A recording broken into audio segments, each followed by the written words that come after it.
Hello guys, welcome back to my channel. मेरा नाम है नंदन और आज का वीडियो बहुत ही इंटरेस्टिंग होने वाला है क्योंकि आज के वीडियो में हम जाने वाले हैं भगवान विष्णु के एक बहुत ही खूबसूरत टेंपल जिसका नाम है वीर नारायण स्वामी टेंपल।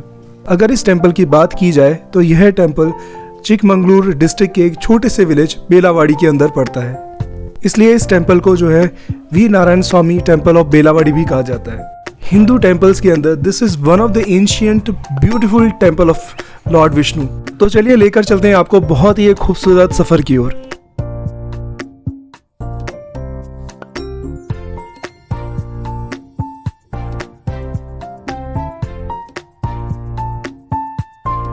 हेलो, अभी हम पहुंच चुके हैं वीर नारायण स्वामी टेंपल के पास में, जो कि यहाँ से 200 मीटर के डिस्टेंस पर है। और अभी हम उसका जो है आगे के वीडियोस में इसके बारे में दिखाएंगे। वो जो कि बहुत पुराना ओल्ड टेंपल है और काफ़ी सुंदर बना हुआ है। जैसे ही हम लोग टेंपल की तरफ बढ़े तो वहाँ पर कुछ लोकल विलेजर्स की जत्रा टाइप की आई हुई थी, तो हम लोग उसको देखने के लिए वहाँ पर रुक गए।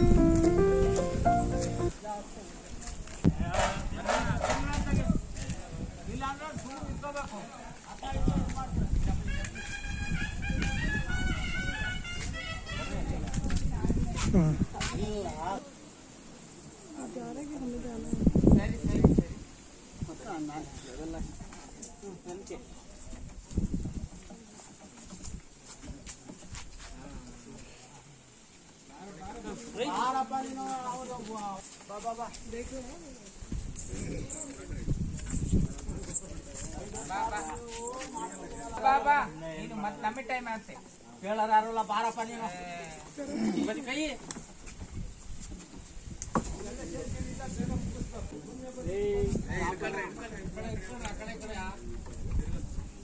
ಬಾರಪ್ಪ ನೀನು ಗೌಡ್ರು ಬಂದಲ್ಲ ಬಾ ಗೌಡ್ರುಗಳ ಬಾ ಬಾ ಬಾ ಕೇಳ್ಬೇಕಲ್ವ ಬರ್ತಾ ಇದೀಯಾ?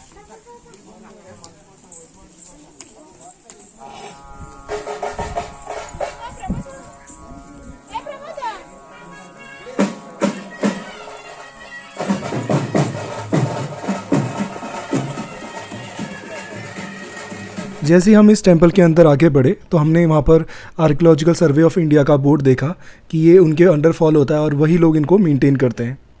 This is really a very beautiful temple. जैसे ही आप अंदर बढ़ते हैं, शुरुआत में आपको कुछ स्टेयर्स मिलती हैं और दोनों तरफ जो है हाथी वहाँ पर खड़े रहते हैं।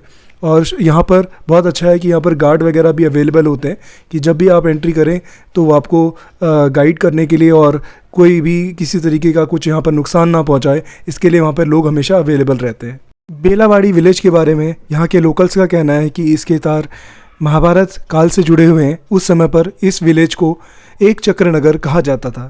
ऐसा माना जाता है कि पांडुपुत्र भीम ने यहाँ पर राक्षस बकासुर को मारा था और इससे जो है गांव वालों की रक्षा की थी। बकासुर एक ऐसा राक्षस था जो एक जीवित आदमी और बहुत सारा खाना हर महीने जो है इस गांव से लेके जाता था। इस टेंपल में जब आप घुसते हैं तो आप देखेंगे कि कहीं कहीं पर लोगों ने जो है अपने नाम वगैरह भी लिखे हुए हैं, जो कि जब तक आर्कियोलॉजिकल सर्वे ऑफ इंडिया के पास नहीं था और ये लोकल गांव वालों के पास था तो दे हैव यूज इट और कोई भी कभी भी उसको नुकसान पहुंचा देता था। दोस्तों, this temple is almost more than 1000 years old और इस टेंपल 3 भाग बने हुए हैं, 3 श्रेणी बने हुए हैं, जिसमें भगवान विष्णु की मूर्ति, गोपाला की मूर्ति और तीसरे पार्ट में यहाँ पर नरसिम्हा की मूर्ति बनाई गई। जैसे ही आप गेट से अंदर की तरफ घुसते हैं तो आप देखेंगे कि आपके सामने जो है बहुत खूबसूरत सा मंदिर है। उसके सामने एक बहुत बड़ा जो है पिलर वहाँ पर लगाया हुआ है और मंदिर के गेट के दोनों तरफ हाथी लगाए हुए हैं। जैसे ही आप वहाँ पर चढ़ते हैं और this is a very beautiful temple और ऐसा माना जाता है जो इसमें सबसे जो पुराना पार्ट है वो इसके भगवान नारायण यानी कि भगवान विष्णु का मंदिर है। उसके बाद के टाइम पे गोपाला और नरसिम्हा वाला भाग बनाया गया था। जो भगवान नारायण का श्रीन है वो करीब 1200 CE के अंदर कंप्लीट हुआ। उसके बाद गोपाला और नरसिम्हा श्रीन 1206 या उसके बाद में कंप्लीट हुए। अगर इस मंदिर की बात की जाए तो यह मंदिर बेलावाड़ी गांव के बिल्कुल बीचों बीच में स्थित है।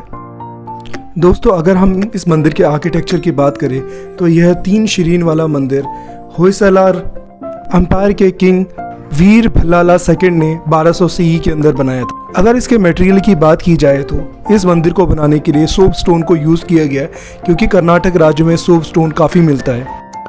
अगर आप इनके पिलर्स को देखेंगे तो आपको समझ आएगा कि ये होयसला डायनेस्टी में इसी टाइप के पिलर्स बनाए जाते हैं। तीनों शिरीन में से हर एक शिरीन का सुपर स्ट्रक्चर है। इसका मतलब है tower on the top of the Shirin, and this is one of the largest temple build by the Hoysala Kings.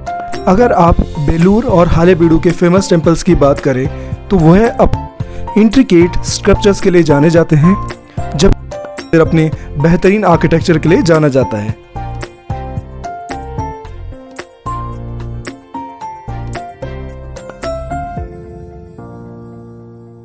इस शिरीन के अंदर दो टेम्पल्स जो हैं एक दूसरे के फेस के सामने बने हुए हैं। इस टेम्पल के अंदर दो क्लोज मंडप बने हुए हैं, जिसमें एक में 13 बेज हैं और दूसरे में 9 बेज हैं।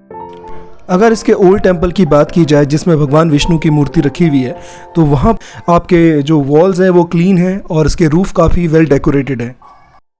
इस मंदिर की एक बहुत ख़ास बात है, इसके अंदर भगवान कृष्ण की सब खूबसूरत मूर्ति है, कालिया नाग के ऊपर नाचते हुए और गरुड़ के ऊपर नाचते हुए। इससे खूबसूरत भगवान कृष्ण की मूर्ति आपको कहीं और नहीं मिलेगी। अनफॉर्चुनेटली क्योंकि यहाँ पर वीडियो और फोटोज़ लेना मना है, इसीलिए मैं किसी भी भगवान की आपको मूर्ति यहाँ पर नहीं दिखा पाऊँगा। जैसे कि मैंने बताया था कि कोडांडरामा टेम्पल में भगवान राम की सबसे खूबसूरत मूर्ति है, उसी तरीके से इस टेम्पल में भगवान कृष्ण की सबसे खूबसूरत मूर्ति है पूरे भारत की। सभी शिरीन के जो टावर्स हैं वो वेल डेकोरेटेड है, उनके वॉल्स वेल डेकोरेटेड हैं। उनको अगर आप दूर से भी देखेंगे तो आपको उनकी जो मूर्तियां हैं वो क्लियरली विजिबल होंगी। क्योंकि यह एक विष्णु टेम्पल है, इसीलिए इसके तीनों शिरीन में भगवान विष्णु के अलग अलग अवतारों के यहाँ पर मूर्तियाँ रखी हुई हैं। जो सबसे मेन और सबसे मंदिर है उसके अंदर भगवान विष्णु की 8 फीट ऊंची मूर्ति रखी हुई है, जिसमें उनके जो है 4 हाथ दिखाए गए हैं, जो कि होयसला आर्ट का एक बहुत बढ़िया नमूना है। उनकी इस मूर्ति को बहुत ही खूबसूरती ऑर्नामेंटेड किया गया है और दूसरी तरफ वह जो है लोटस के ऊपर खड़े हुए हैं। उसके अलावा वेणुगोपाल यानी श्री कृष्ण की मूर्ति है जो कि 8 फीट ऊंची है और उसमें वह फ्लूट बजा रहे हैं। और तीसरे मंदिर में 7 फुट ऊंची योग नरसिम्हा की मूर्ति है, जिसमें वो एक योगा के फॉर्म में, ध्यान के फॉर्म में बैठे हुए हैं। दोस्तों आगे के वीडियो में आप इसके मंदिर की खूबसूरती को देख सकते हैं कि यह कितना ब्यूटीफुल है।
दोस्तों इसके बाद हम यह इस मंदिर से निकल गए और गांव के दूसरे छोटे मंदिर की तरफ हम लोग बढ़ गए, और आसपास में ये मंदिर किस तरीके से और आसपास में गांव कैसे बसा हुआ है तो वह भी हम लोग देख रहे थे।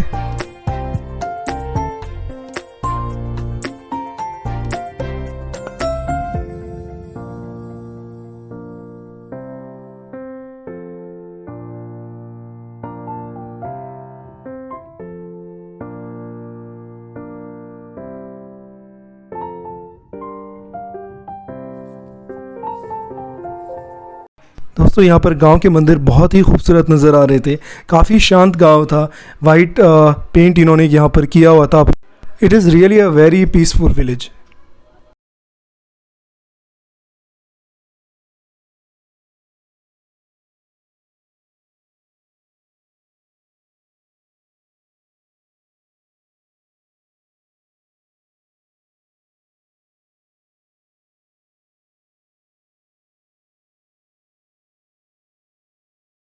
अच्छा होता, अच्छा रहता, सुंदर और टिकाऊ टूरिज्म नहीं गाँव। होता तो अच्छा अच्छा है। रहता,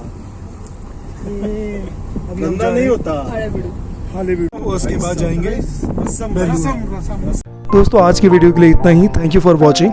अगर आपको हमारा ये वीडियो अच्छा लगा तो प्लीज़ लाइक शेयर और subscribe our channel. Thank you, bye, take care.